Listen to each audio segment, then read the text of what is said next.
Mon âme te bénit, mon âme te bénit, car je sais que tu es là.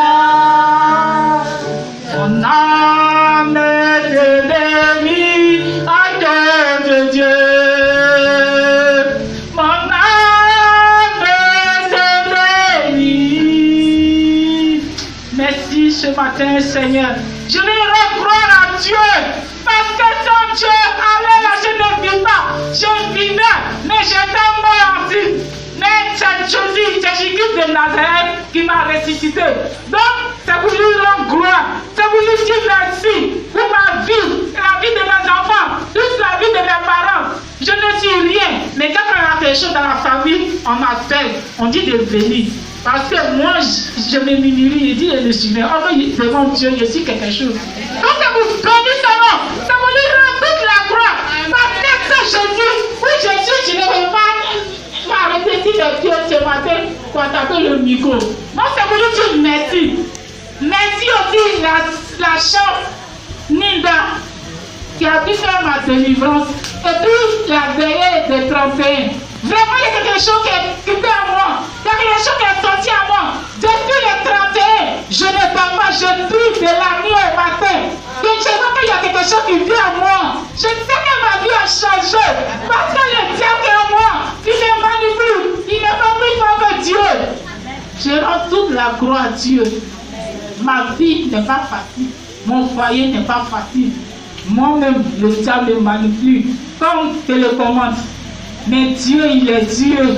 Je bénis son nom. Je lui rends gloire. Je lui dis merci. Parce que c'est lui. Je ne vais pas. Merci Seigneur pour ma vie, pour ma délivrance. Je prie aussi pour mon maman. Mon maman, ma soeur. Elle me soutient toujours. Malgré j'aurais dû. Mais elle me soutient. Elle me connaît. Elle sait que c'est à moi. C'est le diable qui me manipule. Donc elle est ma seule façon Jésus. Quand j'ai béni aussi son nom, je l'ai béni.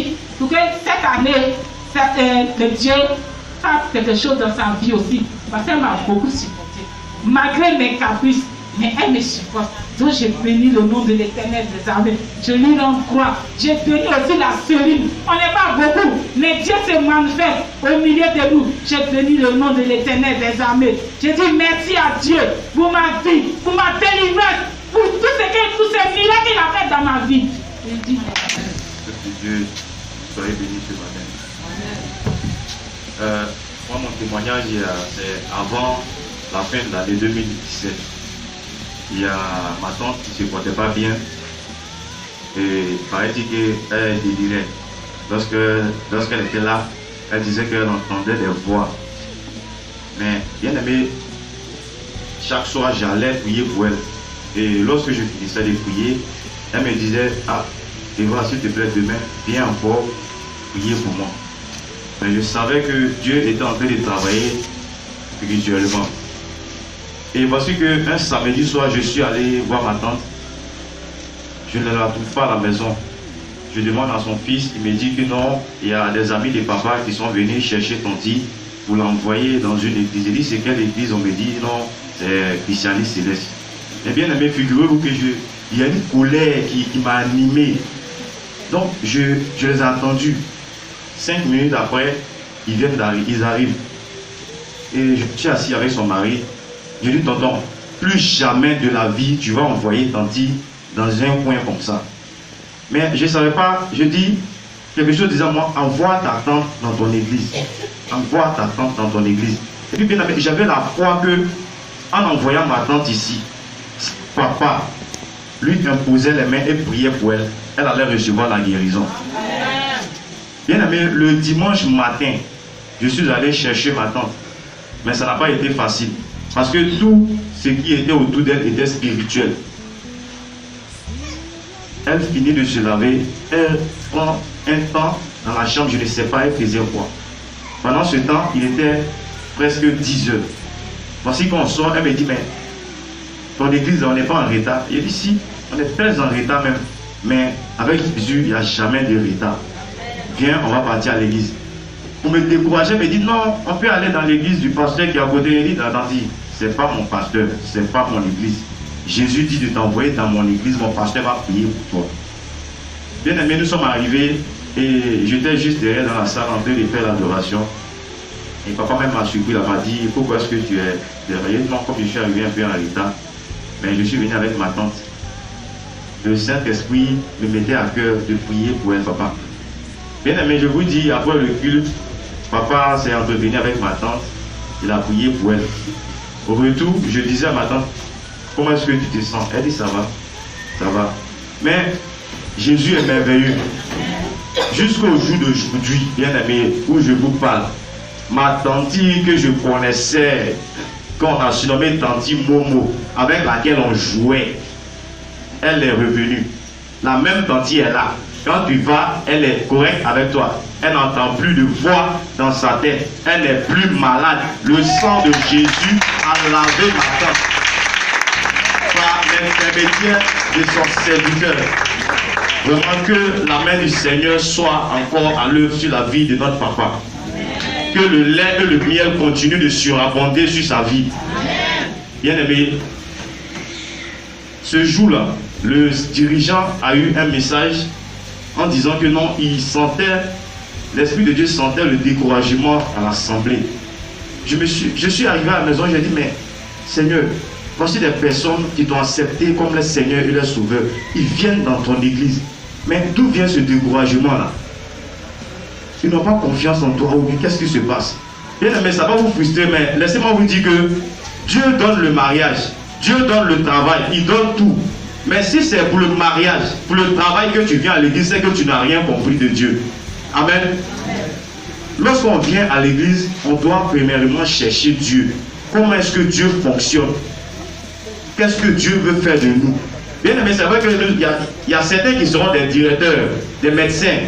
Mais ce n'est pas le but de ton existence sur cette terre. Nous avons tous été créés pour adorer Dieu. Peut-être que vous ne vous rendez pas compte, mais nous sommes tous des anges ici. Hein. Moi, voici un médicament que je prends chaque jour qui me fortifie. Matthieu 6, le verset 30 à 34. C'est ce médicament-là aussi que je veux vous donner. Méditez ça. À chaque fois que vous sentez le découragement, méditez ce verset-là. Il va beaucoup vous aider. Que Dieu vous bénisse. Amen. Bien aimé, voici une cellule qui a commencé, ça fait quand même un petit moment.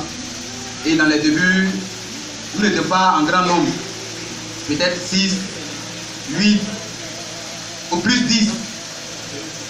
Alléluia. Amen. Mais vraiment, le Seigneur est merveilleux. Dans cette petite cellule, disons, dans cette cellule que nous voyons petite, en tout cas, le Seigneur fait de grandes choses. Le Seigneur fait de grandes choses. Toute l'année 2017, vraiment, dans cette cellule-là, on a vu la main du Seigneur à l'œuvre. Que ce soit dans la vie de nos soeurs, ceux qui passaient les concours, les examens, en tout cas, ceux qui avaient des situations, le Seigneur s'est vraiment glorifié. Et je veux vraiment dire merci. Et la cellule allait grandissant jusqu'à ce que nous atteignions le nombre de 14. Amen. C'est vrai, dans cette cellule, nous sommes bénis. Mais ceux que le Seigneur envoie dans cette cellule sont des personnes aussi qui sont déjà dans d'autres communautés. Alléluia. Amen. Alléluia. Amen. Donc vraiment, je veux dire merci à Dieu pour cette cellule vraiment qui donne de grandir, qui donne de croître. Et voici que au dernier mercredi, c'est-à-dire la dernière cellule de l'année 2017, j'avais voulu véritablement que tout le monde prenne un moment de jeûne pour que vraiment ce jour-là, on puisse prier, dire merci à Dieu pour la fin de l'année et puis voir aussi la nouvelle année. Vraiment, ça a été vraiment merveilleux. Parce que de 8 à 14 personnes, nous nous sommes retrouvés au nombre de 20 personnes, sans compter les enfants. Vraiment, quand j'ai vu cela, j'ai dit gloire à Dieu.